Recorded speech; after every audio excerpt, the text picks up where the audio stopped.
여러분, 우리 몸에서 가장 필요한 것 중에 정말 이것이 없으면 기력도 빠지고 대사도 안 되고 소화도 안 되는 물질이 무엇인지 혹시 아세요? 저는 가장 중요한 것 중에 하나를 물이라고 생각하는데, 물은 우리가 당연히 뭐 필요에 의해서 먹고 그 물이 우리 몸에 좋다는 건 다 인식되어 있습니다. 물이 뭐 물 많이 먹어서 나쁘다라고 생각하는 사람 별로는 없잖아요. 그런데 소금은 의견이 굉장히 많이 나뉘어집니다. 어떤 사람들은 소금이 좋다, 어떤 사람은 소금이 좋지 않다. 이 문제에 대해서 제가 여러 번 강의도 했었고, 오히려 소금을 적게 먹는 것이 더 문제가 되고 그것이 우리 몸에 이상 반응을 만들어낼 수 있다라고 충분히 이야기를 해드렸기 때문에 소금은 좋은 것이다, 이렇게 정의해 주셨으면 좋겠습니다. 왜냐하면 소금 없이는 우리가 살아갈 수 없거든요. 그리고 우리 뇌나 심장이나 신장이나 여러 각 장기들이 소금을 통해서 활동을 할 수 있고, 또 혈액이 소금을 통해서 만들어지고 소화도 소금을 통해서 이루어진다는 것을 우리가 충분히 배우기 때문에 특히 우리 몸의 필수 식품이라고 볼 수 있습니다. 근데 어느 순간부터 소금이 혈압에 문제가 된다, 소금 많이 먹으면 암에 안 좋다, 소금 먹으면 몸이 안 좋아진다, 이런 이야기들이 많아진 이유는 무엇일까요? 저는 이제 그 첫 번째 그 원인을 소금이 많이 섭취하게 됨과 동시에 다른 지방질이나 아니면 설탕들, 가공식품들을 많이 섭취해 주는 것이 주 원인이었을 것이라고 생각이 되고요. 두 번째는 소금 자체에서 미네랄이 빠진 나트륨만 섭취했을 때 문제가 된다라고 볼 수 있습니다. 우리 몸에는 총 나트륨 함량이 한 4%밖에 되지 않지만 그 4%가 되는 이 미네랄이 우리 몸에 정말 필요하고 우리 몸에 절대적인 것이라는 사실을 우리가 알 수 있는데요. 그 중에 0. 몇 프로만 부족해도 우리 몸은 균형을 잃거나 영양 부족의 문제로 심각한 질병이 생기게 됩니다. 저는 오늘 이 소금에 대한 이야기, 어떤 분들이 소금을 먹어야 되고 소금을 언제 드셔야 하는지에 대해서 이야기를 좀 해드리려고 합니다. 소금을 벌써 작년 여름쯤에 이 미네랄 소금이 나온 뒤로 굉장히 많은 분들이 구입하시고 드시고 나서 결과적으로 너무 좋은 효과, 너무 좋은 몸에 반응들이 일어났다라고 생각을 하시면서 참 이 제품이 잘 나왔다라는 생각을 하게 되었습니다. 물론 이 소금이 다른 소금에 비해서 값은 좀 비싸긴 하지만 어떤 치료제처럼 그렇게 큰 부담이 되지는 않기 때문에 이 부분을 어떤 분들이 2주 정도 드시고 나면 원장님 저는 뭐 눈떨림이 없어졌습니다, 아니면 저는 뭐 손발이 따뜻해졌습니다, 소화가 잘 됩니다, 뭐 속쓰림이 사라졌습니다, 피부가 가려움이 사라졌습니다, 이런 이야기들이 정말 많이 올라오거든요. 그래서 제가 그런 댓글들, 그런 경험담들은 나중에 제가 모아서 한번 또 강의를 하려고 합니다. 이 제품 자체는 분말이기 때문에 아주 미세한 분자로 되어 있어요. 그래서 물에 타면 순간적으로 굉장히 잘 녹는 소금으로 물에 타서 마시기 가장 적합한 소금이라고 인정을 했는데, 이 소금을 이제 드시는 분들이 좀 불편하다, 왜냐면 이 큰 통을 갖고 다닐 수도 없고 매일 마셔야 되고 먹어야 되는 소금인데 이거를 찾아 먹지 못하는 그런 상황들이 되다 보니까 저희가 고민 끝에 그런 스틱 소금을 만들자 이렇게 해서 새롭게 스틱 소금을 출시하게 되었습니다. 똑같습니다. 이름도 똑같고, 그런데 스틱이라는 부분 하나 다르고요. 상자는 좀 더 커졌고, 자, 이렇게 열어서 보면 고미네랄 스틱 소금 이렇게 꽉으로 들어있습니다. 개별 포장된 것이 35개씩 5포씩 들어있어요. 35포니까 하루에 하나씩 먹는다면 이걸 2개를 가지면 거의 두 달을 드실 수 있고요. 하루에 2포씩 먹는다고 하면 거의 한 달 정도 또 드실 수 있다고 생각이 됩니다. 절취선이 있고요.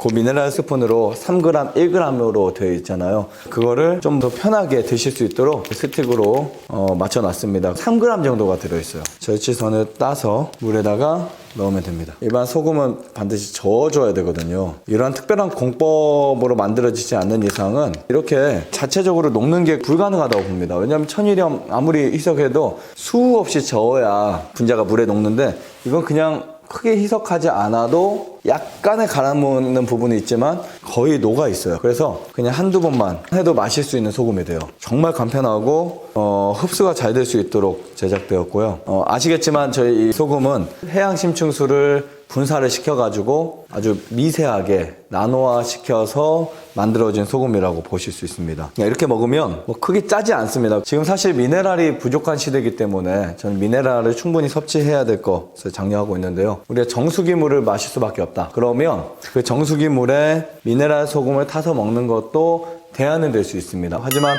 그것이 다 충족시켜 주지는 않을 수 있어요. 그러면 지금 타는 방법을 간단하게 알려드렸잖아요. 운동을 하실 때나 땀을 흘릴 때나 아니면 하루에 식사 시간을 피해서 이렇게 타서 드시면 되는데, 처음 드시는 분들은 이렇게 드시면 좋을 것 같습니다. 이 소금물을 한 번에 마시면 비위가 상할 수 있어요. 안 마시던 분들은 막 이상하거나 토할 것 같다라고 하는 분들이 있습니다. 그런 분들은요, 한 모금씩 드시고 한참 이따 드시면 좋아요. 딱 한 모금이에요. 이상하거나 그런 느낌이 거의 없습니다. 그러니까 하루에 많은 양을 드실 필요 없어요, 처음에는요. 그래서 소금물 맛이 이렇구나 라고 느껴지면 조금씩 늘리면 돼요. 저도 처음에 이것을 한 병을 다 마셨다가 거의 토할 뻔했거든요. 막 이게 안 받아가지고. 근데 이렇게 조금씩 먹다 보니까 이제는 운전하면서 가다가 하나 타서 1시간, 2시간 만에 다 마셔지고 해요. 되게 잘 들어가고, 그리고 뭔가 좀 더 마시기 편해졌다. 그 다음에 이제 이런 병을 항상 갖고 다닐 수 없잖아요. 특히 남자들은 뭐 이런 거 뭔가 챙겨 갖고 다니는 거 별로 좋아하지 않습니다.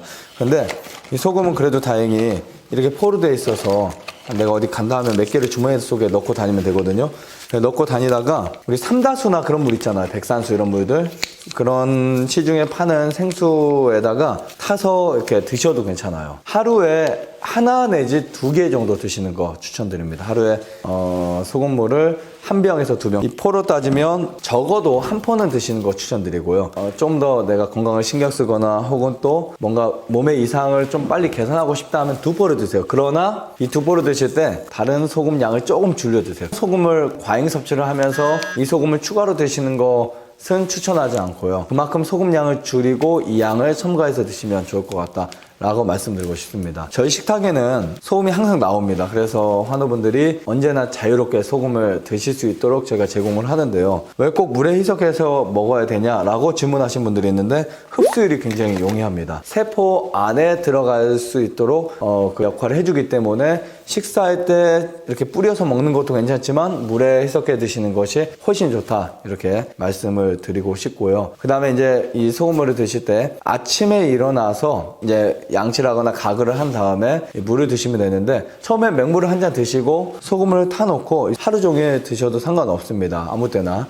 근데 가급적 오전에 한 병은 다 소진하고 오후에 한 병을 소진하면 굉장히 좋은데요. 어떤 분들이 드셔야 되냐면, 특히 우리 몸에 나트륨 외에 미네랄이 부족하는 분들, 미네랄이 부족하면 반드시 증상이 나타나거든요. 크게 대표적으로 미네랄이 부족해서 뭐 눈이 떨린다든지 피로가 온다든지 소화가 잘 안 된다든지 혹은 뭐 근육이 뭉친다든지 체력이 좋지 않다든지 또 손발이 차다든지 이렇게 여러 가지 증상들이 있을 때 미네랄을 드시면 좋습니다. 근데 우리가 미네랄만 따로 뽑아 먹을 수 없잖아요. 그래서 이 미네랄의 보고인 소금물을 먹는 것이 가장 좋다. 그리고 안전하고 가장 간이나 신장에 무리가 안 간다라고 말씀드리고 싶습니다. 근데 만약에 이 소금에서 모든 영양소가 다 빠지고 나트륨만 남게 되면 신장에 큰 무리가 될 수 있어요. 왜냐하면 미네랄의 특성상 미네랄은 스스로 혼자 배출되지 못합니다. 그래서 하나의 분자의 미네랄이 다른 미네랄과 결합이 돼야만 체외로 배출될 수 있기 때문에 미네랄 결합은 정말 중요하다고 생각합니다. 만약에 나트륨만 먹겠다면 반드시 우리 몸에 칼륨이 많이 필요하겠죠.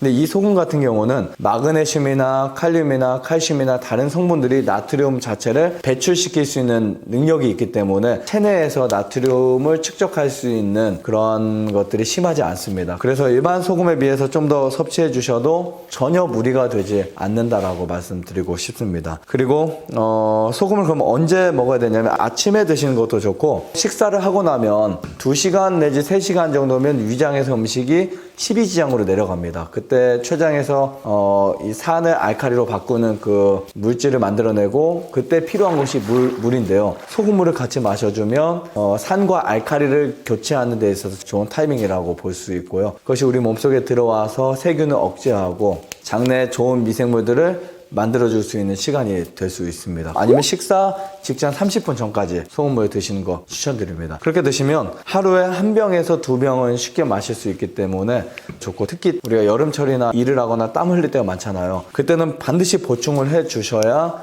신진대사가 원활하게 활동할 수 있다라고 볼 수 있습니다. 만약에 이 나트륨이나 혹은 또 기타 영양소, 미네랄들이 부족하게 되면 우리 몸에서는 뼈에서 그 미네랄을 빼서 혈액이나 다른 세포에 유지하려고 노력합니다. 그렇기 전에 소금을 드셔주셔서 충분히 몸을 건강하게 만들었으면 좋겠습니다. 그래서 사실 미네랄을 사서 먹는 것보다 좋은 소금을 먹는 것이 훨씬 더 우리 건강에 유익이 되고 간이나 신장에 별 부담 없이 우리가 몸을 관리할 수 있는 방법 중에 하나라고 생각합니다.